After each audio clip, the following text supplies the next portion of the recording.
Si hay algún tipo de situación grave en estos momentos en la actividad jurídica en España, se centra en las palabras del presidente del gobierno, Pedro Sánchez, pero se nos olvidan algunas causas olvidadas en un cajón. ¿Qué pasa cuando las causas se olvidan en un cajón? Pues que al final pasan a anularse porque han prescrito y por una serie de historias. Cometes un fraude por corrupción, en los juzgados se olvidan en un cajón, crea polvo, alguien ya no se acuerda y pues ya no te condenan. Y encima, pues lo mismo hasta pillas una indemnización. Esto es colosalmente aberrante. En este contexto me gustaría recordar una de las instrucciones que el juez Peinado tiene guardadas en el cajón desde hace más de 4 años. Una investigación contra la exjefa de antifraude de Hacienda nombrada por Montoro y Mariano Rajoy. Fernando Peña, fiscalista del despacho Numaria, que ha sido condenado a 80 años de cárcel por fraude, denunció en 2021 a Margarita García Valdesecas por falsificación de pruebas y el caso cayó hace ya 4 años en el juzgado de Peinado, que de momento no ha avanzado en la instrucción. O sea que el tinglado de Cristóbal Montoro no es moco de pavo, porque ojo al dato, Vamos a ir por partes. Vamos a imaginar una supuesta estructura de Estado criminal, ¿vale? Tenemos el Poder Judicial, por un lado, que a veces olvida causas en un cajón vinculadas, por ejemplo, al caso Montoro, ¿no? Porque hay una relación. Ya podemos hacer un hilo que nos va caso Montoro, Poder Judicial. Y ahora si sacamos otro ramillete, tenemos la supuesta policía patriótica. O sea, que tenemos causas que se olvidan, casos de corrupción y una policía patriótica. Es que es curioso, porque desde que se fundara el despacho de Cristóbal Montoro, abarcaba casi todos los sectores empresariales que se bifurcan en un amplio abanico donde se encuentran farmacéutica, empresas del juego, federación, por poner un ejemplo, de bebidas espirituosas, la Asociación Empresarial de Casinos de Juego, que pagó nada más y nada menos que más de 100.000 euros. La Fundación Codere, la Asociación Empresarial Fotovoltaica, el Consejo General de Colegios Oficiales de Farmacéuticos, la Asociación Española de la Banca y su fundación, que pagaron más de 24.000 euros, o el lobby inmobiliario G14, donde se reunieron las diferentes mayores empresas del sector a repartirse allí o a tramar supuestamente lo que iba a acontecer según se pagara para que Equipo Económico desarrollara un beneficio. Con la creación de leyes a medidas, pues te la fabrica Montoro en el BOE. Ojo, que esto de los sectores inmobiliarios ocurrió cuando el bombazo del ladrillo. Pero ya que hemos escuchado aquí que hay farmacéuticas, no lo he podido evitar. Se me ha venido un caso a la mente que me parece curioso, que de momento no tiene nada que ver con Montoro, pero sí tiene que ver cómo funciona una gran farmacéutica, por ejemplo, cuando la gestiona con la gestión de una comunidad autónoma, como podría ser el caso de Andalucía, y las casualidades de la vida que impactan de pleno a la mujer del presidente de la Junta de Andalucía, Juan Manuel Moreno Bonilla. Y vamos a hablar de Vidafarma. Desde que Juanma Moreno Bonilla es presidente de la Junta de Andalucía, la sanidad andaluza está en el ojo del huracán y acechándole la justicia. Y todo esto viene desde los tiempos del COVID, que esto no es de ahora. Tenemos que recordar que la Fiscalía Anticorrupción tiene investigado a los 3 últimos gerentes del Servicio Andaluz de Salud. 143 millones de euros de la sanidad pública se han destinado a la sanidad privada a dedo y saltándose la normativa, incluso con una normativa derogada. Y que un juez y la Fiscalía Anticorrupción están investigando y que han imputado a la gerente del SAS y a los 2 anteriores gerentes. Entonces esto nos parece que esto es una bomba, esto es un tema muy gordo, del que nosotros decimos, oye, están investigando a los jueces, pero alguien debería dar explicaciones a la ciudadanía. Bueno, pues ¿cuál ha sido nuestra sorpresa cuando hemos visto que el Partido Popular está vetando este debate? Esto no es baladí. De esto se ha hablado largo y tendido. Lo que no se ha investigado ni en el Senado ni en el Parlamento andaluz.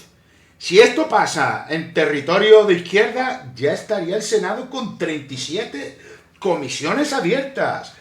No podemos decir en los casos igual del Partido Popular. Pero no me quiero desviar, porque nos vamos a ir ahora más cerca, nos vamos a ir hasta enero de este mismo año de 2025.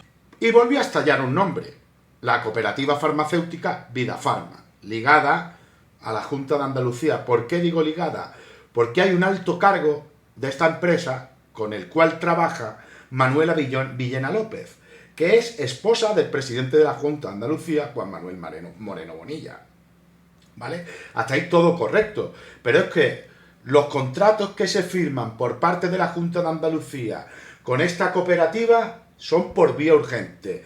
Durante el año 2020 estuvieron incluidos en una comisión de investigación en el Congreso de los Diputados para despejar las sospechas sobre el procedimiento de contratación y su adjudicación, que ya levantó sospechas. Muy a pesar de esto, y en medio del presunto caso de corrupción del SAS que hemos hablado anteriormente, donde hay 3 gerentes imputados, el Ejecutivo andaluz regional firmó un nuevo convenio en el ámbito educativo. Como contaron ya las consejeras de Desarrollo Educativo en su momento, que se trataba un acuerdo en prácticas con los centros de FP de Granada, Sevilla, Málaga, y eran de sanidad, comercio, marketing, entre otros, donde podían elegir las prácticas también con Vidafarma. Esto fue en 2025, en enero. ¿Qué pasó? Que volvió a estallar la sombra de la sospecha. El diario El Plural se hizo eco de esta noticia y apuntaban que Vidafarma supuestamente podría ocupar un lugar privilegiado respecto a la Junta de Andalucía. ¿Y por qué decimos esto? Porque Moreno Bonilla adjudicó a Vidafarma la logística de las mascarillas y las vacunas en lo peor de la pandemia. Año 2020. También exclusiva del Plural. El contrato que fue otorgado por vía urgente, ¿qué quiere decir? Que no se sometió a concurso, que no estaba fiscalizado y adjudicaba a la corporativa el reparto de mascarillas a las boticas andaluzas y al colegio andaluz de colegios farmacéuticos.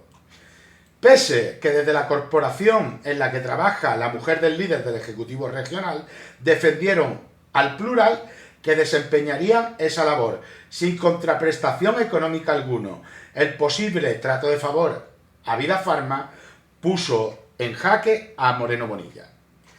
Las sospechas se avivaron tan solo unos meses más tarde, concretamente de diciembre de 2020. La Junta de Andalucía firmó un nuevo convenio sin concurso con Vidafarma, esta vez para la primera fase de logística de las vacunas contra la COVID-19.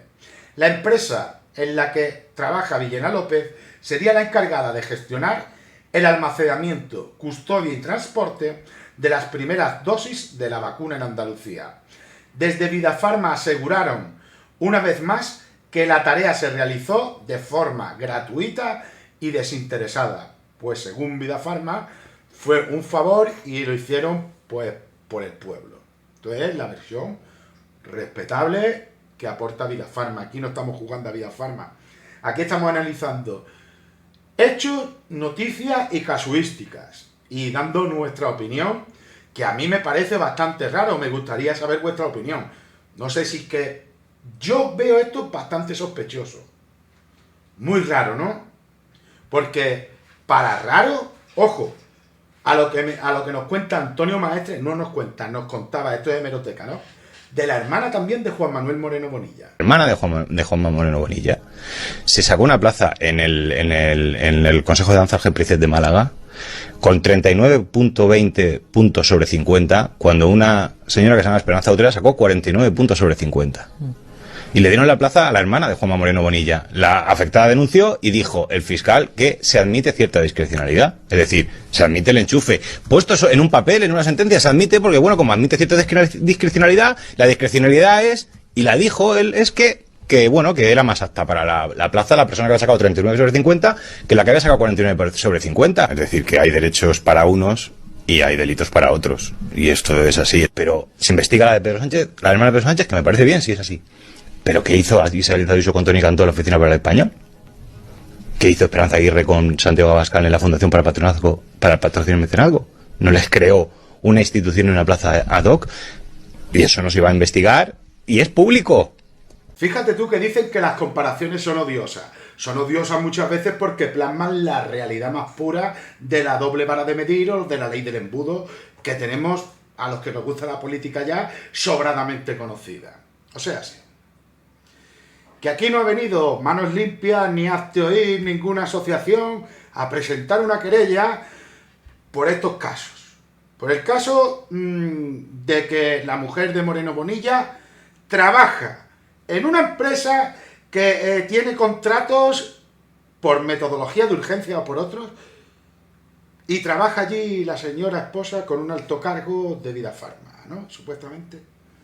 Pero si investigamos a Begoña Gómez porque tiene una asesora personal, igual que han tenido las anteriores, como el portabolsos con la mujer de Mariano Rajoy, o como ese supuesto caso de que se pagaron los cuidados del padre de Rajoy, también hay en Moncloa, no sé si es verdad o cierto, pero lo he escuchado.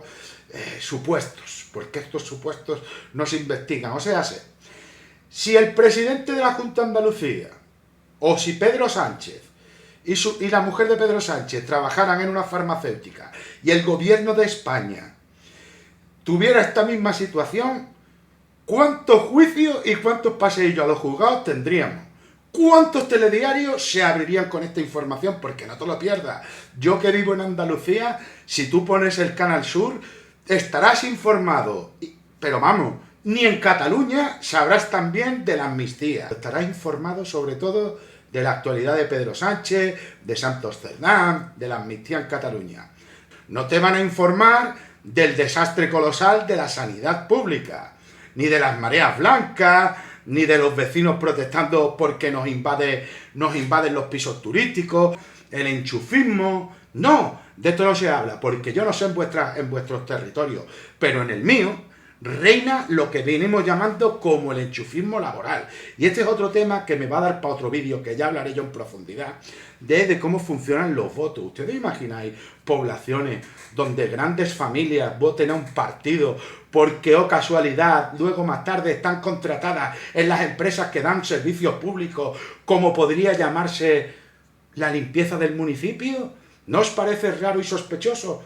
Porque esto, ya vamos a traer un vídeo sobre esto, porque tengo un problema, y es que me empieza a voltear la neurona como un protón y se me va para allá la mente. Estamos con que la comparativa del caso Begoña Gómez con el caso que no hay imputación ni hay nada, solo es un presunto sospechoso, pero no lo están investigando. No hay telediarios abriendo esto, ni la gran parte de la población conoce estas noticias. Yo recomiendo bastante la lectura en el diario El Plural. A mí personalmente, si miro un diario por la mañana, es El Plural. Pero vamos a seguir, porque no es ni la primera y seguramente ni la última que el gobierno de la Junta de Andalucía ha contratado con Vidafarma. Y bueno, y podríamos hablar también de las universidades públicas, podríamos hablar de la privatización, de cómo nuevas carreras en Andalucía, como vinculadas a la inteligencia artificial, solo se pueden ya efectuar en la privada. Y el caso de Vidafarma es un caso que como poco deja sombra de sospecha. Y está ligado directa e indirectamente a la infraestructura del sistema andaluz de salud. Porque quiero recordar unas palabras de Ángeles Ferriz, que fue totalmente contundente en las ruedas de prensa. Antes era portavoz, yo la echo de menos porque esta mujer tiene una contundencia y habla con una claridad que hace temblar a Moreno Bonilla. Fíjense ustedes lo que dicen los interventores de la Junta de Andalucía. 300 millones detectan los interventores de la Junta de Andalucía que adjudicaron en contratos de emergencia cuando no había emergencia. Y a eso se le suma 458 millones de euros en contratos troceados a conciencia para dárselo a sus amigos sin ningún tipo de concurrencia competitiva. 758 millones de euros que le han robado a los enfermos andaluces para dárselo a sus amigos, para que hagan negocio unos cuantos. 758 millones que han robado de la sanidad pública para que en esta tierra engorde la sanidad privada. Con un caso de corrupción de presuntamente más de 500 millones de euros que ustedes han troceado para saltarse los controles de la Administración para beneficiar a las farmacéuticas, principalmente a las farmacéuticas, y usted tiene que explicarle a la gente que no, que van a votar en contra de que eso se investigue. Recuerde, la pregunta clave: ¿quién puede estar en contra de que se investigue la corrupción? Los corruptos, así de simple. Corrupción es el aceite que hace que mueva el engranaje de las privatizaciones, porque al final una privatización, ¿qué es lo que es? Coger lo público, trocearlo y generar a partir de ahí una oportunidad de negocio de venta al mejor postor de lo que era público, lo que hemos pagado todos nosotros y lo que responde además a un derecho. Siempre eso viene acompañado de un proceso de corrupción, porque siempre en la privatización hay una gente que se forra, que son los dueños de las empresas, que van a hacer negocio con nuestros derechos. Por tanto, corrupción y privatización van siempre unidos. Pensando un poco, vamos a darle una vuelta. O sea, que estos casos ni siquiera llegan a la Comisión de Investigación del Parlamento de Andalucía. Estos casos, ninguna asociación ultraderechista de esas catalogadas como Adalí de la transparencia no presentan querella, ni se presentan como acusación particular. Si acaso alguno de estos casos llega a un juzgado, resulta que pudiera ser que se quedaran en un cajón, pasaran como 7 años y no ha pasado nada, o se traspapelen o tal. Es un poco sospechoso. Que cada uno saque sus propias conclusiones. Yo tengo las mías. Y la verdad es que, como diría mi padre, canta la traviata. Pero vamos a volver al caso Montoro, porque fue Jesús Cintora quien el otro día aportó junto a María Molero una información de carácter clave. Tanto, ojo al caso Montoro, que tiene novedades, porque aparece, según un nuevo informe, una especie de pitufeo en el cual se aminoraban los cobros para que no se notara tanto el supuesto mamoneo. Vean lo siguiente. Luego dicen que me río. El despacho fundado por Montoro trató de disimular algunos de los cobros a lobbies y patronales, recurriendo a una especie de pitufeo. ¿Cómo lo explico? ¿Cómo lo explico? Así lo recoge la investigación de los Mossos. Para ello realizarían operaciones de pequeñas cuantías, reduciendo los pagos para llamar menos la atención, práctica que la asociación se negó a realizar. ¿De veras? Es que es una cosa... Luego dicen que me río, pero es que de verdad. Una treintena de empresas a las que Equipo Económico habría facturado más de 5 millones. Hay mucha materia, sí. Entre ellas, casas de apuestas como Codere, que llegó a pagar 679.000 euros al bufete creado por Montoro entre 2008 y 2012. ¿Lo tiene claro? ¿Lo tiene claro? Cuando destaca el informe de los Mossos, el consejero de Codere era Rafael Catalá, ex subsecretario de Hacienda con Montoro. La alevosía, pero que la alevosía es evidente, estaba esperando. Y posterior ministro de Justicia en el gobierno de Mariano Rajoy. ¿Ustedes piensan antes de hablar o hablan tras pensar? Los agentes, además, destacan que la modificación en la ley realizada por Montoro benefició a Codere de forma directa. ¿Más preguntas? Lobbies y patronales habrían seguido las premisas del entonces secretario de Estado de Administraciones Públicas, Antonio Beteta, quien habría sugerido a las empresas que para lograr sus fines contrataran a Equipo Económico. O sea, que según la última información, esta la dio Ernesto de Kaiser, la defensa de Equipo Económico y Cristóbal Montoro busca anular la causa porque supuestamente han pasado ya 7 años porque no se les ha informado de que se les ha investigado. En esta ramificación por una inacción judicial que se dilata en el tiempo. No ocurre lo mismo con el caso Santos Cerdán. Casualidad de la vida, un caso que en 2 meses ha corrido como las mismas balas. Es increíble, es inverosímil. Ya está el hombre cumpliendo condena. Con un informe de la UCO, me parece extremadamente raro, sospechoso y sobre todo desequilibrado. O sea, estamos hablando que la inacción de un juez puede llevar a la prescripción de unos delitos y ¡voilá! Que sus supuestos culpables queden libres. Y después tenemos que escuchar al sicariato mediático de la derecha decir que Pedro Sánchez ha dicho que hay sectores de la justicia que están politizados. Pues no es Pedro Sánchez el único que lo piensa. Yo es que no solo lo pienso, estoy totalmente convencido. ¿Cómo no va a estar politizada la justicia cuando tenemos un claro ejemplo que clama al cielo, como es, tenía que Begoña Gómez el día 11 de septiembre ir a declarar ante el juez Peinado por la última imputación, por el rollo de la asesora y tal? Y resulta que el Pleno del Congreso de los Diputados, que se celebra el mismo día, cambia por la Diada de Barcelona al día 10. Y ahora el juez Peinado cambia la declaración de Begoña Gómez al día 10. O sea, fijémonos en casualidades, sabemos la fecha del Pleno del Congreso, voilà, coincidencias del cosmos, la magia del universo, pone la declaración el mismo día 11 que el Pleno del Congreso, lo que desembocaría sin duda en una intervención inmediata, aflorada supuestamente por la actualidad y las noticias en prensa sobre la declaración que se habrá producido o se está produciendo en estos momentos, y escucharemos, porque como se ha cambiado el miércoles, a Tellado o alguno de sus secuaces, de decir, ¿por qué ahora mismo está Begoña Gómez declarando ante el juez Peinado? Y sacarán la información que el pseudomedio ya haya plasmado. Es todo, esto es, ojo, es mi pensamiento, pues no me pareciera a mí como si la magia del cosmos se ha puesto a congeniar para que todo esto pase. No, esto a mí lo que me parece es que está planificado como para, toma, un Harry Houdini, lo que los ojos ven y los oídos oyen, la mente se lo cree. Porque es que lo único que hace el Partido Popular, bajo mi criterio, ¿qué programa tiene el Partido Popular, oiga? Pero ha hablado el Partido Popular de qué va a hacer con las pensiones, porque ha votado en contra de subir las pensiones las últimas veces. ¿Qué va a hacer con la reforma laboral, si se contradice el mismo? Con la quita de la deuda. ¿Qué decía Feijóo en el año 2014 de la quita de la deuda? Suplicaba quitar la deuda a Cataluña y pedía para Galicia lo suyo. Pero ahora no, porque ahora está el mandato del Clan Madrid.